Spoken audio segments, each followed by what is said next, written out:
जय सिया राम साथियों। आज हम बात करने वाले हैं भक्त भी भगवान को गिरने से बचाता है। हाँ, तो हम आगे बढ़ते हैं।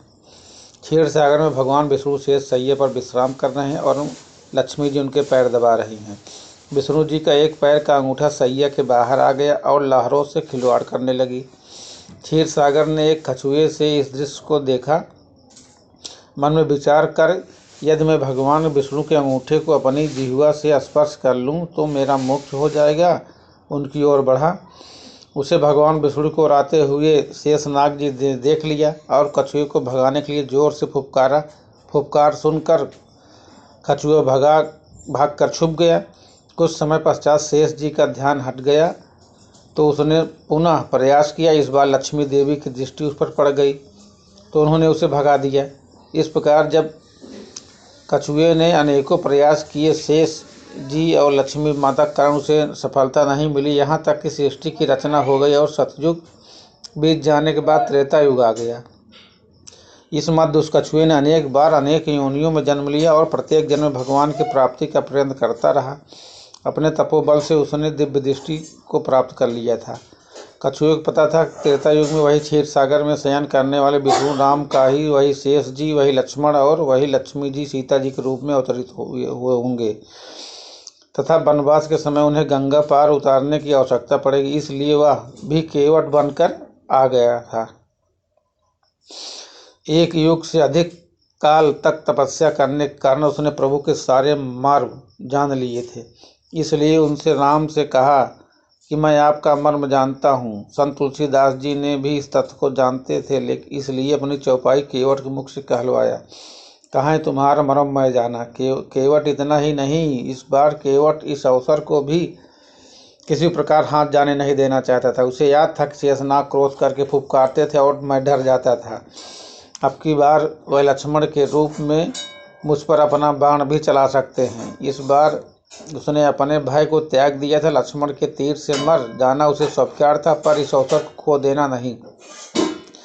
इसलिए विद्वान संत तुलसीदास जी ने लिखा है कि हे नाथ, मैं चरण कमल धोकर आप लोगों को नाव पर चढ़ा लूंगा। मैं आपसे उतराई भी नहीं चाहता। हे राम, आप मुझे आपकी दुहाई और दशरथ जी की सौगंध है, मैं आपसे बिल्कुल सच कह रहा हूँ। भले ही लक्ष्मण जी मुझे तीर मार दें, पर जब तक मैं आपके पैर का पखाड़ नहीं लूँगा तब तक हे तुलसीदास के नाथ, हे कृपाल, मैं पार नहीं उतारूंगा। तुलसीदास जी ने आगे और लिखते हैं, केवट के प्रेम से लपेटे हुए और अटपटे वचन को सुनकर करुणा के धाम श्री रामचंद्र जी जानकी जी और लक्ष्मण जी की ओर देखकर हंसे, जैसे वह उनसे पूछ रहे हो, कहो अब क्या करूं। उस समय तो केवल अंगूठे को स्पर्श करना चाहता था और तुम लोग उसे भगा देते थे, पर अब तो यह दोनों पैर मांग रहा है।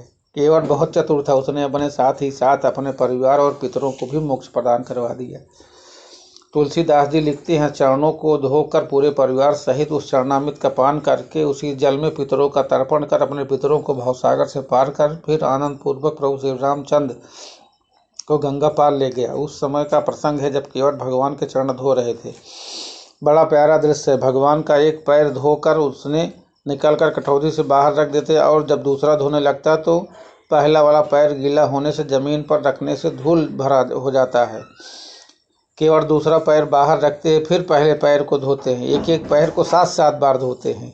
फिर ये सब देख कहते हैं, प्रभु एक पैर कठौती में रखिए, दूसरा मेरे हाथ पर रखिए ताकि मैला न हो। जब भगवान ऐसा ही करते हैं तो जरा सोचिए क्या स्थिति होगी यदि एक पैर कठौती में और एक पैर दूसरा केवट के हाथों में।